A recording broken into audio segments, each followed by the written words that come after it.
Marc Aurèle a dit un jour, « Vous avez le pouvoir sur votre esprit, pas sur les événements extérieurs. Réalisez cela et vous trouverez la force. » Dans un monde où les émotions peuvent ressembler à des vagues turbulentes, comment trouvons-nous notre ancre? Rejoignez-nous alors que nous explorons 7 leçons stoïques qui détiennent la clé pour maîtriser vos émotions et naviguer dans les tempêtes de la vie avec une résolution inébranlable. Avant de commencer, j'apprécierais si vous aimiez la vidéo pour m'aider à continuer à diffuser la philosophie stoïque. Si vous n'êtes pas abonné, je vous recommande de vous abonner et d'activer la cloche pour ne manquer aucune vidéo. Leçon numéro 1. Comprenez ce qui est sous votre contrôle. Avez-vous déjà été pris dans une tempête? Pas celle avec de la pluie et du tonnerre, mais les tempêtes de la vie? Des événements inattendus, déceptions ou changements soudains? Dans ces tempêtes, les stoïciens, les philosophes anciens de la Grèce et de Rome, tirent une leçon qui leur sert d'encre, la dichotomie du contrôle. Imaginez ceci. Vous planifiez un événement en plein air et malgré toutes vos préparations, il se met à pleuvoir. Maintenant, vous ne pouvez pas contrôler la météo, peu importe combien vous le souhaiteriez, mais votre réaction à la pluie est entièrement de votre ressort. Vous pourriez vous lamenter, vous frustrer ou vous pourriez vous adapter, peut-être déplacer l'événement à l'intérieur ou voir la pluie comme un changement rafraîchissant. Épictète, un philosophe stoïcien né esclave et devenu l'un des penseurs les plus influents de son temps, l'a dit succinctement. Certaines choses sont sous notre contrôle et d'autres non. Cela semble simple, n'est-ce pas? Mais dans cette simplicité réside une sagesse profonde qui a le pouvoir de transformer nos vies. Chaque jour, nous sommes confrontés à une myriade de situations, certaines que nous pouvons influencer, comme nos routines quotidiennes, les livres que nous lisons ou la compagnie que nous gardons, mais beaucoup sont hors de notre portée. Les événements mondiaux, les actions des autres, le passage du temps, et oui, la météo. Maintenant, voici où cela devient intéressant. Les stoïciens croyaient que notre bien-être ne dépend pas des événements extérieurs, mais de la façon dont nous interprétons et répondons à ces événements. Ce n'est pas l'événement lui-même, mais notre jugement sur l'événement qui cause nos émotions. Repensez à un moment où vous avez fait face à un revers. Peut-être n'avez-vous pas obtenu ce travail que vous vouliez. Sur le moment, cela ressemblait à un désastre, mais avec le temps, peut-être avez-vous réalisé que c'était une bénédiction déguisée, vous menant à une meilleure opportunité ou à une croissance personnelle. Mais comment mettre cela en pratique? Commencez par vous demander, est-ce quelque chose sur lequel j'ai un contrôle? Si la réponse est oui, agissez. Si la réponse est non, alors c'est une opportunité de pratiquer l'acceptation et l'adaptabilité. En comprenant et en intériorisant vraiment ce principe, nous pouvons nous libérer de l'angoisse inutile. Nous pouvons naviguer dans la vie avec un sentiment de calme, sachant que, bien que nous ne puissions pas contrôler les vents, nous pouvons ajuster nos voiles. Dans un monde qui semble souvent chaotique, la dichotomie du contrôle est un phare de clarté. Elle nous rappelle de concentrer notre énergie là où cela compte le plus et d'embrasser la sérénité en sachant que certaines choses sont simplement hors de notre portée. Leçon numéro 2. Réfléchissez avant de réagir. Dans l'ère numérique d'aujourd'hui où l'immédiateté est souvent célébrée, l'art de la réflexion peut sembler être un vestige du passé. Pourtant, c'est cet acte même de pause et de réflexion qui peut être notre grâce salvatrice dans un monde qui exige des réponses rapides. Pensez aux innombrables fois où nous sommes confrontés à des décisions, grandes ou petites. De choisir un repas dans un restaurant à décider d'un chemin de carrière, le spectre des choix est vaste. Mais ce n'est pas seulement l'ampleur de ces décisions qui compte, c'est la manière dont nous les abordons. Prenons un scénario courant. Lire un message qui touche une corde sensible. Peut-être est-ce un collègue qui remet en question votre travail ou un ami qui fait un commentaire désinvolte. La réaction instinctive pourrait être la défensive ou la colère. Mais que se passerait-il si, au lieu de plonger tête première dans ce tourbillon émotionnel, vous preniez du recul? En vous accordant ce détachement momentané, vous ne réprimez pas vos émotions, vous leur donnez un espace pour respirer, pour être comprise. Cette pratique de la réflexion n'est pas une acceptation passive ou un évitement, c'est un engagement actif avec nos pensées et nos sentiments. C'est se poser des questions approfondies. Pourquoi ce commentaire m'a-t-il affecté si profondément? Quelles croyances ou expériences passées influencent mes émotions actuelles? Ma réaction immédiate est-elle basée sur la situation présente ou sur des bagages passés? De plus, la réflexion avant la réaction est un outil qui favorise l'empathie. En nous donnant du temps, nous nous permettons également de considérer les perspectives des autres. Peut-être que ce collègue a eu une journée stressante ou que cet ami ne réalisait pas le poids de ses mots. En réfléchissant, nous ouvrons la porte à la compréhension, non seulement pour nous-mêmes, mais aussi pour ceux qui nous entourent. Dans les relations, cette pratique peut être une pierre angulaire. Combien de malentendus pourraient être évités si nous prenions le temps de réfléchir avant de réagir? Combien de ponts pourraient être construits au lieu d'être brûlés? C'est dans ces moments de réflexion que nous trouvons la clarté, la compassion et la connexion. De plus, dans les milieux professionnels, la capacité de faire une pause et de réfléchir est inestimable. Les leaders qui réfléchissent avant de prendre des décisions sont souvent plus respectés et efficaces. Ils sont perçus comme réfléchis, mesurés et sages. Leurs décisions, nées de la réflexion, résistent souvent à l'épreuve du temps. Dans un monde qui semble souvent se déplacer à une vitesse vertigineuse, l'acte de réflexion devient une forme de rébellion. Une déclaration silencieuse mais puissante que nous ne serons pas emportés par les courants de l'immédiateté. C'est un engagement envers nous-mêmes, envers notre bien-être et envers la qualité de nos interactions avec le monde. En essence, réfléchir avant de réagir est plus qu'une simple pratique, c'est une philosophie, un mode de vie qui privilégie la profondeur plutôt que la largeur, la compréhension plutôt que l'impulsivité, et des connexions significatives plutôt que des interactions éphémères. C'est un voyage intérieur aux implications profondes, façonnant non seulement nos réponses, mais le tissu même de nos vies. Leçon numéro 3. Pratiquer la dispassion. Dans un monde qui ressemble souvent à des montagnes russes émotionnelles, l'idée de pratiquer la dispassion peut sembler déplacée. Mais approfondissons ce que cela signifie réellement et le pouvoir transformateur qu'elle détient. La dispassion n'est pas question de supprimer les émotions ou de devenir indifférent au monde qui nous entoure. Il s'agit plutôt de cultiver une perspective équilibrée, un calme au milieu de la tempête. Imaginez pouvoir observer les événements, les situations et même vos propres émotions sans en être submergé. Pensez à la dernière fois que vous avez regardé un film captivant. Il y avait des moments de tension, d'excitation, peut-être même de tristesse. Bien que vous étiez engagé dans l'histoire, une partie de vous savait toujours que ce n'était qu'un film. Vous n'avez pas couru pour aider le héros ou consoler le personnage en pleurs. Vous avez observé, vous avez ressenti, mais vous êtes resté assis. C'est l'essence de la pratique de la dispassion. Être profondément engagé dans la vie, ressentir ses nombreuses émotions, mais aussi savoir quand rester assis dans le théâtre de votre esprit, en observant sans se perdre dans le drame. Cette approche devient une bouée de sauvetage à notre époque moderne d'excès d'informations. Chaque jour, nous sommes bombardés de nouvelles, de mises à jour et de notifications. Réagir passionnément à chaque information nous laisserait perpétuellement épuisés. La dispassion offre un tampon, un moyen d'engager avec le monde de manière plus durable et équilibrée. La dispassion joue également un rôle crucial dans les relations interpersonnelles. Nous avons tous été dans des situations où les conversations s'enflamment, où des désaccords surgissent. Dans de tels moments, pratiquer la dispassion peut faire la différence entre une discussion productive et un argument dommageable. Elle nous permet d'écouter plus efficacement, de répondre plutôt que de réagir, et de naviguer dans les conflits avec compréhension et grâce. Cultiver la dispassion commence par la conscience de soi. Se vérifier régulièrement, reconnaître nos déclencheurs émotionnels et comprendre nos schémas créés dans un espace entre le stimulus et la réponse. Dans cet espace réside la liberté de choisir nos réactions, d'agir avec intention plutôt que par impulsion. Et bien que la dispassion puisse sembler un détachement des joies et des plaisirs de la vie, elle les améliore en réalité.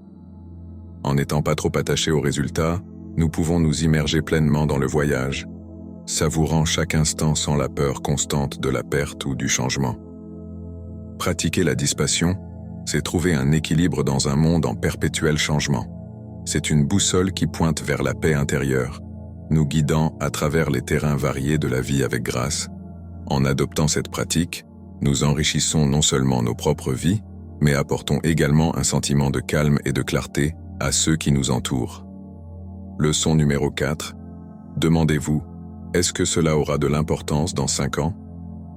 La vie est remplie de moments qui testent notre patience, notre résilience et notre perspective.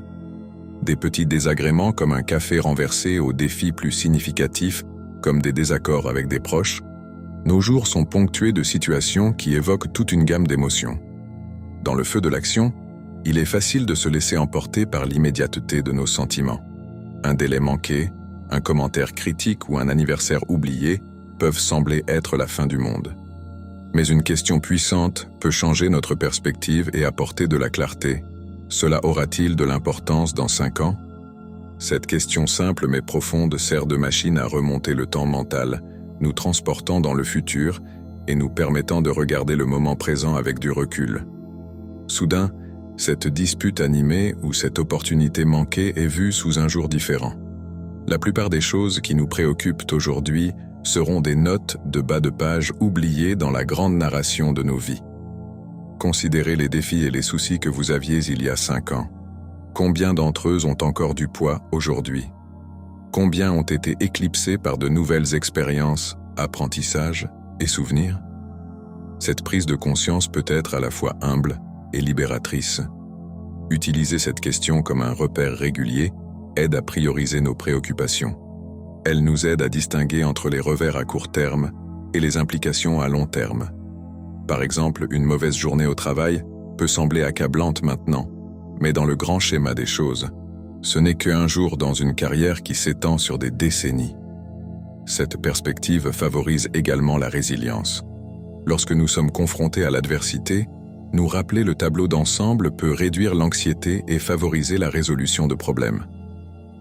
Au lieu de s'embourber dans le problème à portée de main, nous pouvons élaborer des stratégies, nous adapter et avancer, sachant que le temps apporte souvent clarté et solution. Mais il ne s'agit pas seulement de minimiser nos préoccupations. Cette question nous encourage également à nous concentrer sur ce qui compte vraiment. Si nous voulons que nos actions et décisions aient une signification durable, nous devons investir dans les relations, la croissance personnelle et les expériences qui résistent à l'épreuve du temps. Dans un monde qui met souvent l'accent sur le présent, la question « Cela aura-t-il de l'importance dans 5 ans ?»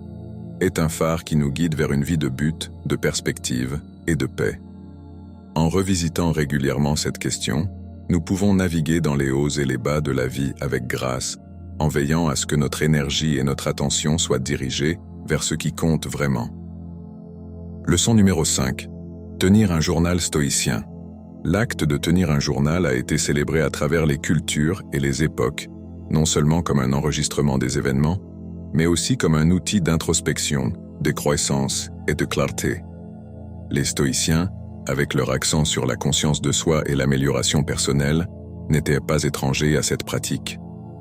Un journal stoïcien n'est pas simplement un journal des événements quotidiens, c'est un espace de réflexion, de dialogue avec soi-même, de dissection des émotions, des décisions et des réactions.